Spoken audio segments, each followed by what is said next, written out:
Et le pire ennemi d'Israël aujourd'hui, c'est pas Hamas, c'est pas l'Iran, c'est pas Hezbollah, c'est pas les Houthis, parce que Dieu ne va pas laisser qu'on lui crève la prunelle de ses yeux sans réagir.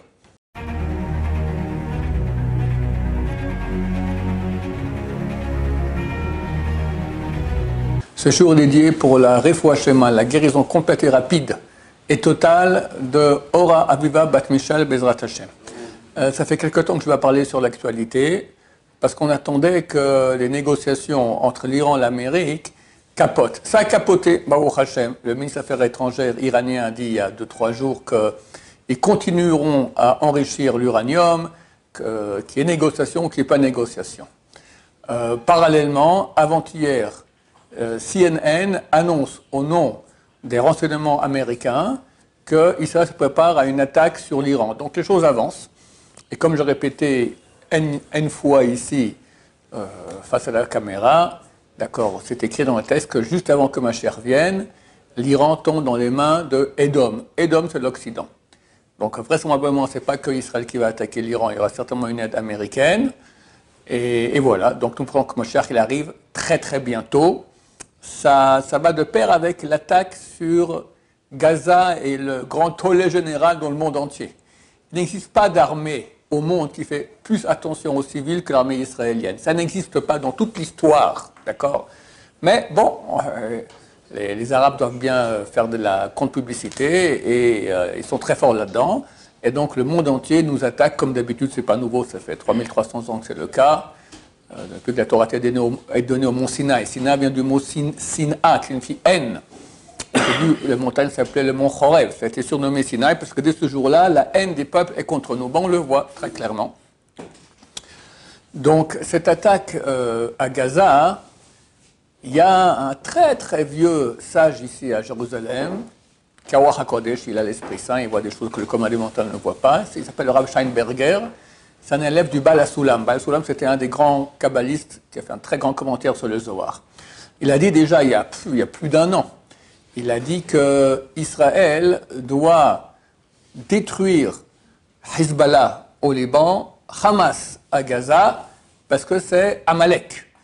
Et la fin d'Amalek passe par nous. C'est nous qui devons faire cette mitzvah. C'est écrit que c'est le premier des peuples, Amalek, à s'attaquer au peuple d'Israël, mais c'est le dernier des peuples. Dernier, ça veut dire, c'est marqué Achito Adeoved, à la fin, il sera perdu. On y est, Bezrat Hashem. Hezbollah, c'est mort, Baruch Hashem, avec des miracles fantastiques que Dieu nous a permis de faire au Liban. Là, Hamas, on se met en marche. Toute la famille noire commence à être décimée, tous les commandants l'un après l'autre, Bezrat Hashem, on arrive bientôt à la fin.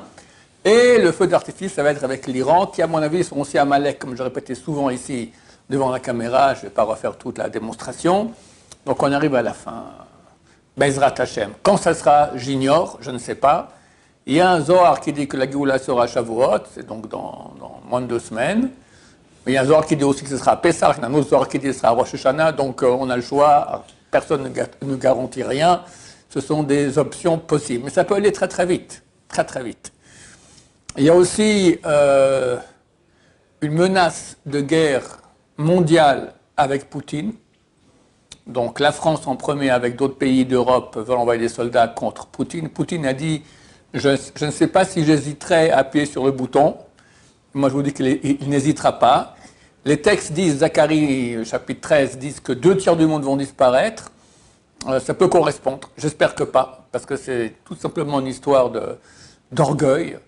Zelensky, Poutine, Trump, Macron, d'accord, c'est de l'orgueil, c'est des histoires d'orgueil pour un petit territoire. Allez, laisse le territoire terminer, voilà. Faire une guerre atomique, c'est phénoménal comment le destin de l'humanité est donné dans la main d'hommes qui pensent qu'à leur kavod, qu'à leur honneur, moi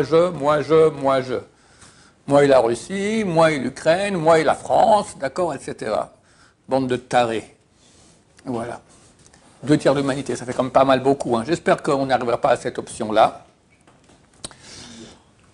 Et le pire ennemi d'Israël aujourd'hui, c'est pas Hamas, c'est pas l'Iran, c'est pas Hezbollah, c'est pas les Houthis, c'est les Juifs eux-mêmes d'Israël, le Erev Rav. Erev Rav, ce sont une partie de Juifs, du peuple juif, qui ont des armes, qui sont à mi-chemin entre le non-juif et le juif, qui ont la haine d'Israël, qui veulent la perte d'Israël.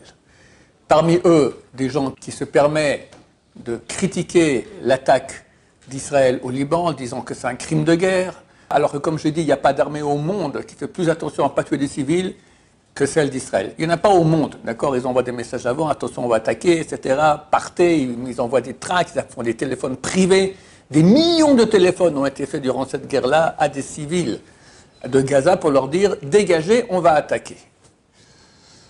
Ce Erev Rav s'attaque à la prunelle des yeux d'Akadosh Baruch Hu, de Dieu. C'est que cette prunelle des yeux d'Akadosh Baruch Hu, c'est les étudiants en Torah. Et ce Erev Rav aujourd'hui, après 77 ans qu'on habite dans ce pays-là, ont mis au point des lois pour casser le monde de la Torah. Notamment la Gzerat HaMeonot, on appelle cela le décret des crèches, que chaque étudiant qui a moins de 27 ans qui ne veut pas aller à l'armée, alors il n'aura plus de subvention pour la crèche. Moi j'ai un gendre par exemple, d'accord, il a 2 petits-enfants, il a moins de 27 ans, donc il doit payer maintenant 7000 shekels pour les crèches, il n'y a plus de subvention. Alors qu'il donne des subventions aux Arabes, il donne même des subventions aux enfants des terroristes arabes. Eux ont droit aux subventions. Mais tu es orthodoxe, tu n'as pas droit. Pourquoi tu étudies la Torah? Eh bien non, mon cher ami. Ça, pour moi, c'est le signe le plus clair qu'on ait à la fin. Parce que Dieu ne va pas laisser qu'on lui crève la prunelle de ses yeux sans réagir. À mon avis, la fin, leur fin est très, très, très, très, très, très proche. On ne va pas rester comme ça plusieurs semaines, plusieurs mois. Dieu ne va pas laisser. Au contraire, le mérite qu'avaient ces gens-là, parce que, quelque part, ils étaient pour des lois qui aidaient le monde orthodoxe, maintenant il n'y a plus cela, ils n'auront plus l'aide du ciel, et c'est terminé. Alors que dans le Tikkun Zohar, qui parle énormément de la Géoula, c'est dans ce Tikkun Zohar d'ailleurs qu'il est marqué qu'on sera sauvé à Shavuot, il parle uniquement du Erev Rav, ni des Arabes, ni de ci, ni de ça. Erev Rav, c'est eux la clé du mal. C'est à cause d'eux que le peuple d'Israël souffre, à cause de eux qu'il y a eu le veau d'or, et c'est depuis tous les temps ils nous font des mots, mais c'est marqué qu'à la fin des temps, ils vont beaucoup se multiplier. Ils seront énormes dans leur puissance contre nous, terrible.